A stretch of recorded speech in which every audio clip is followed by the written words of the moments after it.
नमस्कार, मैं हिमांशु मिश्रा और आप देख रहे हैं द इनसाइड स्टोरी। आज बात करेंगे अरविंद केजरीवाल की। आज ईडी ने उन्हें एक बार फिर से अदालत में पेश किया और बताया कि अरविंद केजरीवाल की तरफ से दो और नाम बताए गए हैं इस केस से जुड़े। पहला है सौरभ भारद्वाज और दूसरा है आतिशी। आम आदमी पार्टी में जो लोग जेल से बाहर हैं फिलहाल के लिए, उनमें सबसे ऊपर इन्हीं दो का नाम आता है और इनका नाम अब ले लिया गया है। तो ऐसे में अब सरकार कहा जा रहा है किस तरह से चलेगी, क्योंकि ये चलाने वाले अगर इनका नाम सामने आया है और जिस तरह से अरविंद केजरीवाल का नाम सामने आया था उसके बाद किस तरह से वो अब जेल में है, तो अगर ये दो भी उसी दायरे में आ रहे हैं तो फिर ऐसा कौन है जो दिल्ली की सरकार आगे बढ़ाएगा? क्या वो अरविंद केजरीवाल की वाइफ हैं? इसे लेकर खूब चर्चा हो रही है। आज हम इस शो में इसकी चर्चा करेंगे। डॉक्टर संजीव त्रिवेदी जी हमारे साथ हैं। संजीव जी, किस तरह से देखा जाए, क्या अब सुनीता केजरीवाल दिल्ली की सरकार चलाने वाली हैं? पहला सवाल तो ये, और दूसरा ये कि आतिशी और सौरभ भारद्वाज का नाम इस केस में पहली बार सामने आया है, तो उसका क्या इफेक्ट, इंपैक्ट आने वाली राजनीति पर पड़ सकता है आम आदमी पार्टी के नजरिए से? देखिए, अरविंद केजरीवाल तिहाड़ जेल नंबर 2 में पहुंच गए हैं और वो जब तिहाड़ जेल में हैं तो इस बात को मेंशन करना पड़ेगा कि इसी केस से जुड़े हुए मामलों में उनके कई सहयोगी, मनीष सिसोदिया, संजय सिंह, यहाँ तक कि सत्येंद्र जैन और भी कई लोग इस वक्त उसी जेल में हैं। कि कविता, साउथ ग्रुप के कुछ लोग। तो वहाँ पर पूछताछ का जो दौर चल रहा था ईडी में, तो उसमें एक प्रश्न किया गया अरविंद केजरीवाल से कि विजय नायर से 10 बार साउथ ग्रुप ने मुलाकात की। वो हैदराबाद वाले ग्रुप जिनको कि लाइसेंस दिल्ली में एक्साइज लाइसेंस, शराब बेचने का लाइसेंस मिला था, और कहा यह जाता है कि वो आपके दफ्तर से काम करते थे, आपके घर के पास रहा करते थे। तो आप बताइए कि आपका क्या रिश्ता था उससे? जो मोटी बात सामने आई है, तो जवाब ये दिया गया है कि हमारा तो लेना देना था नहीं विजय नायर से। विजय नायर, जिसके बारे में ये बताया गया था कि केजरीवाल जी ने बोला है कि ही इज़ माई बॉय, ये कहा गया था, लेकिन अब उनकी तरफ से ये कहा गया कि ऐसा कुछ नहीं है, हमारे साथ इनका कोई बहुत ज़्यादा ताल्लुक़ नहीं था। और दरअसल ये रिपोर्ट किया करते थे आतिशी को और सौरभ भारद्वाज को। यानी कि उस वक्त जब ये पूरा एक्साइज पॉलिसी के लाभार्थी के तौर पर साउथ ग्रुप दिल्ली में, यहाँ की सरकार, दिल्ली की सरकार केजरीवाल सरकार से इंटरैक्ट कर रहा था, तो केजरीवाल जी का ये कहना है कि वो दरअसल सौरभ भारद्वाज और आतिशी के संपर्क में थे, साउथ ग्रुप वाले मेरे संपर्क में नहीं थे। इस पर उन्हें कुछ और बयान दिखाए गए और कहा गया कि ये तो आपके संपर्क में हैं, भी रहे हैं, तो उस पर उन्होंने मना कर दिया मानने से। तो आज दो नए नाम, जैसा कि आपने बताया, शामिल हो गए। मेरी समझ में ये बात नहीं आती है कि ये दोनों विधायक थे उस वक्त, सिर्फ विधायक थे। तो साउथ ग्रुप वाले जो भी थे वो तो चाहते थे कि उनके फेवर का एक ऑर्डर निकल जाए जिसके ज़रिए वो यहाँ पर लिकर बिजनेस, जिससे सरकार ने अपने आप को पीछे खींच लिया है और प्राइवेट हैंड्स के हाथ में दे दिया है लिकर बिजनेस, तो उसमें उनका लाभ हो, लाइसेंसेस मिले। तो वो सरकार के आदमी से जुड़ेंगे या फिर सिर्फ जो विधायक हैं उनसे जुड़ेंगे। लेकिन फिर ये भी मानना पड़ेगा कि आतिशी और सौरभ जब मंत्री नहीं भी थे तो सिर्फ विधायक नहीं थे, इनकी काफ़ी दखल भी थी। बहरहाल अब हकीकत क्या है, आने वाले दिनों में इंटरोगेशन से पता चलेगा, लेकिन ये स्पष्ट हो गया है कि दो और बड़े चेहरे, या यूँ कहें कि इमीडिएट जो बाद के चेहरे हैं, उनके नाम आ गए हैं। और ऐसे में अब कोई नाम अगर बच रहा है जो नेतृत्व क्षमता के साथ बार बार मीडिया के सामने और दुनिया के सामने आ रहा है, उसका नाम सुनीता केजरीवाल है। सुनीता केजरीवाल जिस तरह से पिछले कुछ हफ्तों से मान के चलिए, जब से केजरीवाल साहब जेल में गए हैं या फिर इंटरोगेशन के लिए गए हैं, ईडी ने रिमांड पर लिया है, तब से वो काफ़ी मुखर तरीके से वो संदेश देना हो केजरीवाल साहब का, उसी चेयर पर बैठकर, पीछे भगत सिंह की फ़ोटो, और वो मतलब पूरा सिनेरियो वहीं, लेकिन वो चेहरा चेंज हो गया है, उनकी पत्नी ने वो जगह ले ली है। क्या जनता, क्योंकि हम इलेक्शन मोड में जा रहे हैं, अब इलेक्शन होने वाले हैं, पूरे देश में इसकी तैयारियां चल रही हैं, तो क्या राजनीति पर इसका कुछ असर पड़ेगा? उनके आने से क्या कुछ बदलाव होगा, या फिर अरविंद केजरीवाल जी रहते तो किस तरह की राजनीति होती, और अब जब वो नहीं है तो उनके बियॉन्ड किस तरह की राजनीति अब सुनीता केजरीवाल के मद्देनजर निकलकर सामने आती हुई नजर आ रही है? दिल्ली में देखिए 4 सीटें लड़नी हैं आम आदमी पार्टी को, पंजाब में 13 सीटें लड़नी हैं आम आदमी पार्टी को, इसके अलावा इक्का दुक्का कुछ और सीटें आम आदमी पार्टी को लड़नी है। तो 20-25 सीटों पर अगर कोई पार्टी चुनाव लड़ रही है तो उसे कोई ना कोई व्यक्ति ऐसा चाहिए जो एक बड़े मुद्दे को अपने रुख में मोड़ सके। बड़ा मुद्दा क्या है? अरविंद केजरीवाल की गिरफ्तारी, जिसे लेकर के कल रामलीला मैदान में भी इतनी बड़ी जनसभा हुई। वो व्यक्ति कौन हो, वो चेहरा कौन हो जो इस मुद्दे को आम आदमी पार्टी के फेवर में मोड़ सके? तो पार्टी ने बड़ा स्पष्ट है कि चुन लिया है, या अरविंद केजरीवाल ने चुन लिया है सुनीता केजरीवाल को। वो पहले दिन जब आई तो उन्होंने सिर्फ स्वास्थ्य की जानकारी दी, दूसरे दिन भी जब आई तो उन्होंने बताया कि शुगर लेवल डाउन हो रहा है, तबीयत के बारे में ही बताया। लेकिन जब तीसरी दफ़ा वो मीडिया के सामने आई तो उन्होंने केजरीवाल को आशीर्वाद नाम का कैंपेन शुरू किया, एक मोबाइल नंबर भी जारी किया और कहा कि व्हाट्सएप के ज़रिए आप अपनी भावनाएं हमें इस पर भेजिए। ये एक एक्टिविस्ट का रोल था, ये केवल पत्नी का रोल नहीं था। और राजनीति में कई बार बॉडी लैंग्वेज और कुछ ऐसे प्रतीक और चिन्ह जो कि संकेत और संदेश की तरह होते हैं, उसके भी बड़े मायने होते हैं। इंदिरा जी रुद्राक्ष पहनती थी तो वो धर्म से ज़्यादा राजनीति से उसका ताल्लुक था, और जो बड़ा एक सवर्ण हिंदू वोट बैंक था उसको वो अपील करती थी ताकि भारतीय जनता पार्टी या उस वक्त की जनसंघ जो है उसका फ़ायदा न उठा ले। उसी प्रकार वो जो कुर्सी जिसकी बात आप कर रहे हैं वो एक प्रतीक है, संकेत है और संदेश भी है कि केजरीवाल की जगह सुनीता केजरीवाल। ये लाइन ड्रॉ करने की कोशिश की जा रही है, ऐसा लगता है अरविंद केजरीवाल के द्वारा। और अब जबकि ये 2 नाम सामने आ गए हैं एक ऐसे व्यक्ति के तौर पर, आतिशी का नाम और सौरभ भारद्वाज का नाम, कि वो भी इस पूरे प्रकरण में कहीं ना कहीं शामिल हो सकते हैं। ये दोनों तो अब रेस से पूरी तरह से बाहर हो गए और एक नाम जो बच रहा है वो अब सुनीता केजरीवाल का है। लेकिन ये अरविंद केजरीवाल जी का इन 2 अपने सबसे बड़े नेता जो कि जेल के बाहर हैं उनका नाम लेना आम आदमी पार्टी की जो राजनीतिक छवि है वो ये नहीं दिखा रहा है कि वो एक आम आदमी पार्टी एक काली कोठरी हो गई है जहाँ पे सभी के चेहरे जो है कालिक से लगे हुए हैं और सभी के चेहरों पर कालिक लगी हुई है? क्योंकि आप देखिए 2 बड़े चेहरे, 3 बड़े चेहरे मान के चलिए, अगर हालांकि सत्येंद्र जैन का उस मामले से कोई लेना देना नहीं है, लेकिन फिर भी वो भी जेल में, संजय सिंह जेल में, सिसोदिया जी जेल में, खुद अरविंद केजरीवाल जी जेल में। अब ये 2 लोग भी अगर इसी लपेटे में आते हैं तो मान के चलिए मतलब कुछ बचेगा ही नहीं। पार्टी का भविष्य क्या रह जाएगा कि एक पार्टी जो एक आंदोलन से निकली, भ्रष्टाचार को लेकर उसने आंदोलन किया अन्ना हजारे के साथ, और उसके बाद वहाँ से एक नेतृत्व निकला राजनीतिक तौर पर, उसके 5-6 नेता एक साथ उसी भ्रष्टाचार के मामले में, तो कुछ भविष्य रह जाएगा? सुनीता केजरीवाल क्या इतनी कैपेबल हैं कि उस जो एक भारी भरकम जो एक भ्रष्टाचार का मामला उसकी कालिक लगेगी उसको साफ कर पाएं और राजनीतिक तौर पर कोई लाभ आगामी चुनाव में ले पाएं?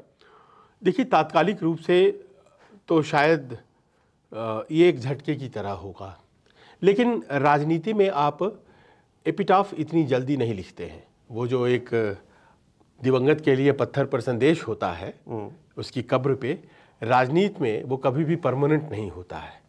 जीवन मृत्यु में तो वो परमानेंट होता है, लेकिन ये पॉलिटिकल ओबिचुअरी किसी की इतनी आसानी से नहीं लिखी जाती है। अरविंद केजरीवाल ने इसे बार बार परखा है। उन्होंने अपने आप को जब भी सामने रखा है, जनता ने उनका बढ़कर समर्थन किया है।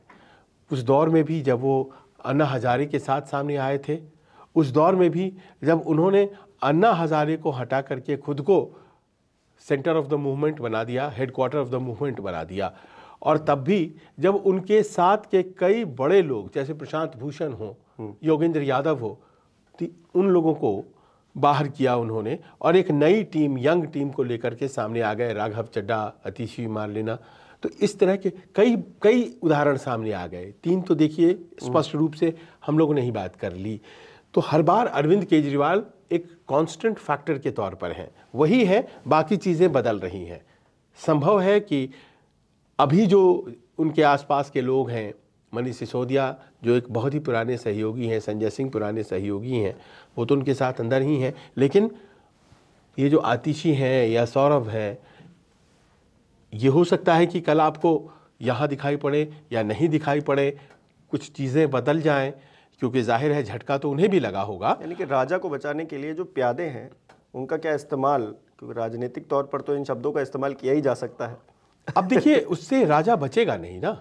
राजा के ऊपर बहुत से ऐसे गवाह हैं जो बातें कह रहे हैं, अपनी अपने तरीके से बात कह रहे हैं। पहली बात तो यही है कि आप आम आदमी पार्टी को कैसे बचाएं। व्यक्तियों को बचाने से ज़्यादा इम्पॉर्टेंट है, क्योंकि बात उस तरफ जा रही है जहां आम आदमी पार्टी खतरे में है। आम आदमी पार्टी अगर लाभार्थी है उस पैसे की जो कि साउथ ग्रुप ने पार्टी को दिया, आप चुनाव जाके लड़े, गोवा में खर्चा किया, उस पैसे से 45 करोड़ कहा जा रहा है वो सम गया था, तो ऐसे में उस पार्टी को भी एक एक्यूज्ड की श्रेणी में गिन लिया जाएगा और फिर पार्टी के अकाउंट्स फ्रीज कर सकती है ईडी अपनी कोशिशों के जरिए, और फिर ऐसे में तो बड़ा मुश्किल हो जाएगा।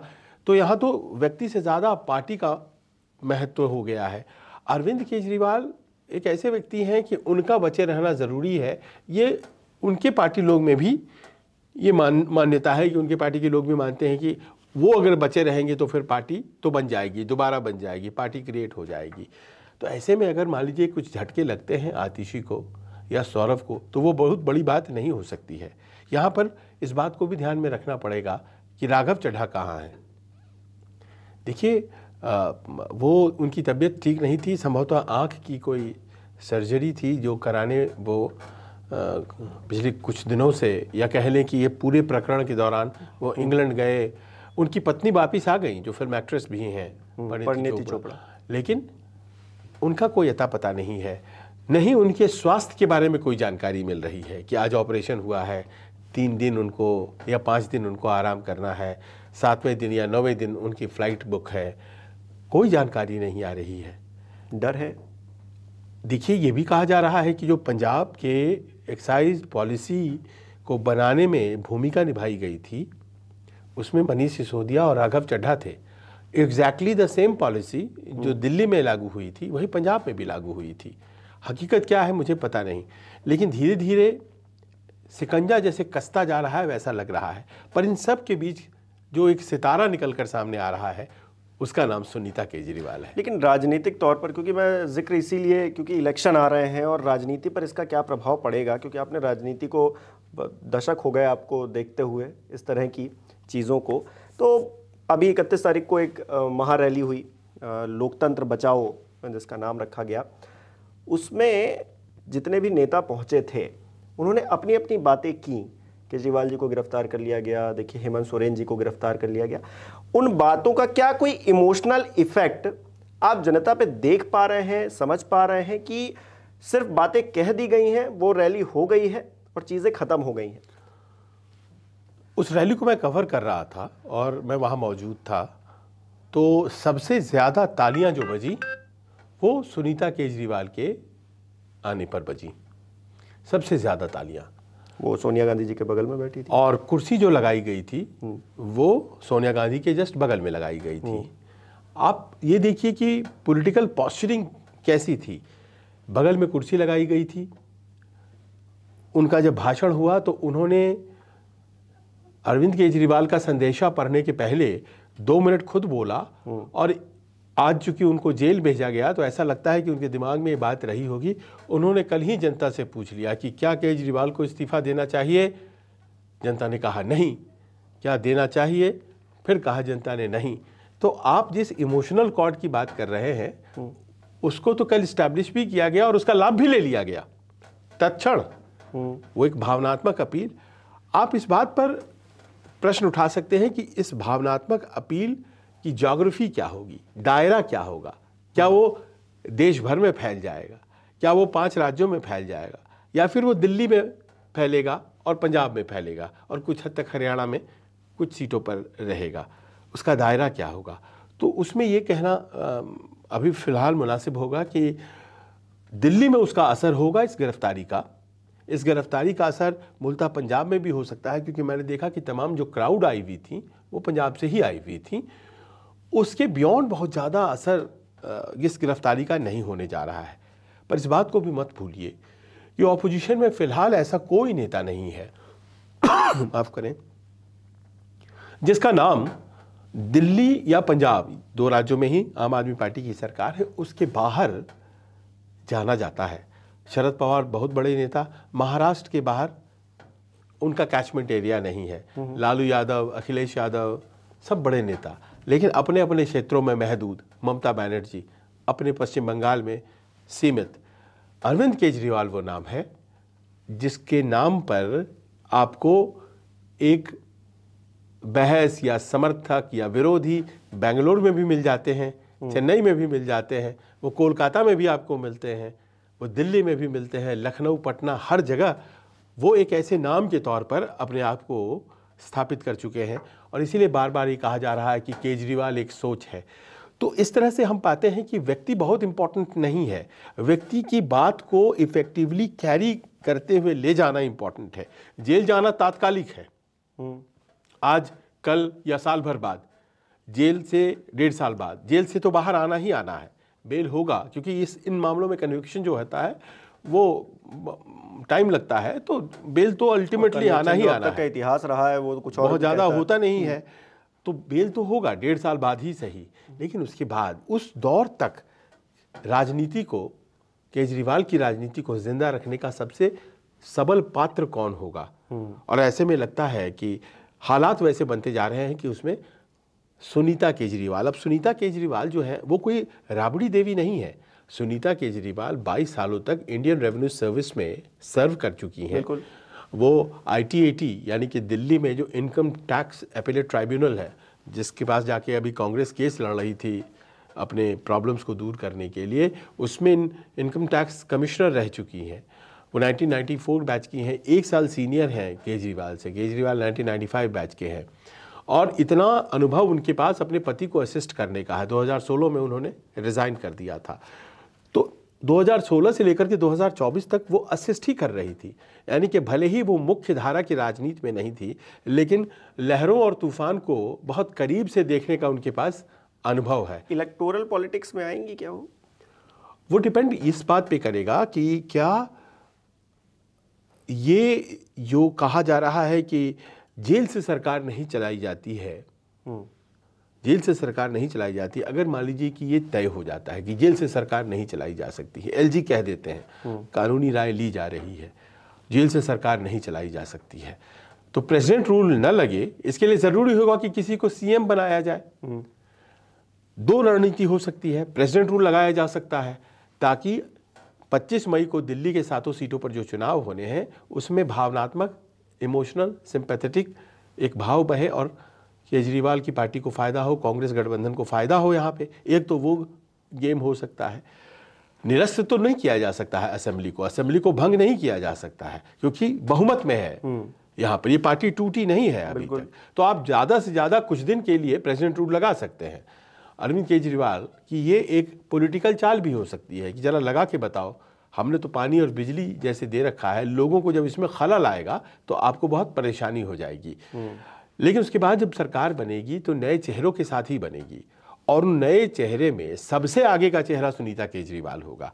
आप पूछेंगे सीट कौन सी होगी, तो अगर मान लीजिए मुख्यमंत्री के पद से इस्तीफा देंगे या मुख्यमंत्री का पद छोड़ेंगे केजरीवाल, तो जाहिर है विधायकी सीट भी छोड़ेंगे। वो नई दिल्ली सीट से विधायक हैं, उस सीट से उनकी पत्नी लड़ सकती हैं। पर मेरा मानना है कि अब 10 महीने ही रह गए हैं दिल्ली के चुनाव को, तो ऐसे में चीज़ें किस तरह से सेट होती हैं। जाहिर है कि सुनीता केजरीवाल नहीं चाहेंगी कि 10 महीने के अंतराल में 2-2 बार चुनाव लड़ें, तो क्या इसको खींचा जा सकता है? क्योंकि अगर 6 महीने के अंतराल में सरकार बनानी पड़ी तो चुनाव नहीं लड़ना पड़ेगा। तो बहुत सी चीज़ें उनके दिमाग में इस वक्त चल रही होंगी। लेकिन दिल्ली अब सुनीता केजरीवाल की तरफ दिल्ली की सरकार जा रही है और सुनीता केजरीवाल दिल्ली के मुख्यमंत्री के कुर्सी की तरफ बढ़ रही हैं। ये बहुत कुछ पर्दे के पीछे से अब साफ दिखाई पड़ने लगा। 2024 का ये जो सिनेरियो पूरा चल रहा है वो बहुत कुछ तय करने वाला है आगे की राजनीति। देखिए किस तरह से आम आदमी पार्टी अपने आप को रिवाइव कर पाती है, क्या होता है कांग्रेस पार्टी किस तरह से अपने आप को, उसके लिए भी एक चैलेंज है 2024 का लोकसभा चुनाव जो आने वाला है। इसके अलावा तमाम दल हैं, समाजवादी पार्टी है, सबको अपनी अपनी साख दिखानी है। और दूसरी तरफ 400 पार का नारा है, तो उधर प्रधानमंत्री अभी से ये कहने लगे हैं कि मैं दोबारा जब शपथ लूंगा तो बहुत कुछ नया होने वाला है। इमोटिव इश्यूज तो है ना इनके पास। आपने सही कहा, 400 पार इस बात को लेकर है कि पिछली दफा 37% वोट हो गया था। उसके पहले 2014 के चुनाव में 31% वोट बीजेपी की बात हो रही है, वो बढ़ करके 5-6% बढ़ गया। इशू बड़ा इमोशनल था, पुलवामा और बालाकोट, उसने तो एक इमोशनल कनेक्ट अगर ये हो जाए लोगों के बीच की, एक नाम है जिसके पास भ्रष्टाचार को खत्म करने का बीड़ा है, उसका नाम नरेंद्र मोदी है। ये पूरे देश में अगर फैल जाए, उनकी वो कोशिश है। लेकिन वो कार्ड दूसरी है। मैं देख रहा हूँ सोशल मीडिया पे, क्योंकि हम लोग काम भी करते हैं उस चीज़ को लेकर, तो वहाँ ट्विटर पे हो गया, फेसबुक पे हो गया, इस बात को लेकर बहस चल रही है कि ठीक है आपने अरविंद केजरीवाल साहब को भ्रष्टाचार के मामले में जेल में डलवा दिया है, लेकिन अजीत पवार साहब का क्या, हेमंत बिश्व शर्मा का क्या, ऐसे तमाम नाम हैं जिनको आपने शरण दे रखी है, उनके ऊपर केसेस चल रहे हैं। और जब से वो आए हैं तब से आपकी वॉशिंग मशीन में वॉशिंग पाउडर में धुलकर वो इतना साफ हो गए हैं कि उसके बाद उन पर कोई कार्रवाई नहीं, कुछ भी नहीं हो रहा है। जी हाँ, वो पद लेकर बैठे हैं। ये बात बिल्कुल सही कह रहे हैं। इमोशनल इशू, कोई ऐसा इशू जो सबको इमोशनल कर दे, वो बालाकोट था। बिल्कुल, जो सबको इमोशनल कर दे, वो एक यूनिटी वाला था। वो था एक 2014 में, मुझे याद है, बदलाव की एक ज़रूरत सब लोग फील कर रहे थे। इतने करप्शन के मामले सामने आ गए थे, 2G 3G आदर्श, ये वो तमाम कहा जाता है बदलाव। हाँ, बदलाव चाहिए, वो भी एक इमोशनल इश्यू था। 2014 में नरेंद्र मोदी को उसका फायदा हुआ, 2019 में बालाकोट पुलवामा का फायदा हुआ। इस बार भी कोई इमोशनल इश्यू चाहिए। और भ्रष्टाचार के खिलाफ ये जो मुहिम है, अब ये प्रयोग है। समझ लीजिए कि प्रधानमंत्री को लग रहा है कि शायद ये इतना बड़ा प्रयोग है जिसमें कि आप इसी मुद्दे पर स्टालिन को भी पकड़ सकते हैं, ममता बनर्जी को भी पकड़ सकते हैं, केजरीवाल को भी पकड़ सकते हैं, लालू यादव को भी पकड़ सकते हैं, फारूक अब्दुल्ला को भी पकड़ सकते हैं, अशोक गहलोत को भी पकड़ सकते हैं, DK शिव कुमार को भी पकड़ सकते हैं। आप देखिए इस मुद्दे का फैलाव देखिए, ऐसा कोई मुद्दा नहीं है जिसके दम पर आप सबको फंसा दे सकते हैं। लेकिन राजनीति में करप्शन, क्योंकि मैंने कहा दशकों से पॉलिटिक्स कवर कर रहे हैं, राजनीति में करप्शन मुद्दा बन जाए और लोग इमोशनली उस पर वोट करने लगे, ऐसा क्या संभव है? क्योंकि बहुत बार नहीं हुआ है, बहुत बार नहीं हुआ है, लेकिन 2014 में तो हुआ है। और जिसके लाभार्थी खुद नरेंद्र मोदी रहे हैं, जो नरेंद्र मोदी खुद लाभार्थी रहे हैं। उस टाइम पे तो बदलाव, उस टाइम पे तो बहुत सारी चीजें हो रही थी भ्रष्टाचार के अलावा। देखिए अभी हमारे पास कोई ऐसा नेशनल इमोटिव इशू तो है नहीं। जब भी स्थानीय इश्यूज पर इलेक्शन हुई हैं हमारे देश में, फायदा कांग्रेस और उस तरह के दलों का हुआ है जो सेक्युलर, सो कॉल्ड सेक्युलर दल कहलाते हैं। चाहे वो 1989 का चुनाव हो, 1991 का चुनाव हो, 1996 का चुनाव हो, 1998 का चुनाव हो। भारतीय जनता पार्टी की सरकार कभी 13 दिन, कभी 13 महीने इस तरह से बन रही थी। 1999 आया कारगिल, और कारगिल वॉर जैसे ही हुआ, नेशनल इमोटिव इशू, तुरंत वाजपेयी जी की 5 साल की सरकार बन गई। बिल्कुल, चली भी और चली भी। फिर 2004 में उस तरह का कोई इशू नहीं था, इसी तरह से फील गुड और शाइनिंग इंडिया हो रहा था, लोकल इश्यूज पे चुनाव हो गए। फिर से देखिए रिटर्न ऑफ कांग्रेस। 2009 में अगेन कोई नेशनल इशू नहीं था, आडवाणी जी हार गए। 2014 आते आते फिर national issue, yearning for change, बदलाव चाहिए, बहुत हो गया, बहुत हो गया। फिर 2019 में पुलवामा, बालाकोट, नेशनल इशू। इस बार दिक्कत ये हो रही है कि कोई नेशनल इशू इतना बड़ा है नहीं, और ऐसे में एक नेशनल इशू को बनाया गया है करप्शन के खिलाफ, अभियान। और भ्रष्टाचार से देखिए, आप भले इसे इशू, इलेक्टोरल इशू माने ना माने, भ्रष्टाचार से हम सब चढ़ते हैं। नहीं, बिल्कुल, क्योंकि हमें ये लगता है कि हम सामान्य लोग हैं और भ्रष्टाचार की वजह से ही हमको वो मौके नहीं मिलते हैं जिनकी वजह से हम पीछे रह जाते हैं। लेकिन हमारे दर्शक भी जानते हैं, हम सब जानते हैं कि मौका जिसको मिलता है वो छोड़ता है, छोड़ना कोई नहीं चाहता है। 100 में से 1 ही 2 होंगे इतने ईमानदार जो दब कर भी उस मौके को ना लें।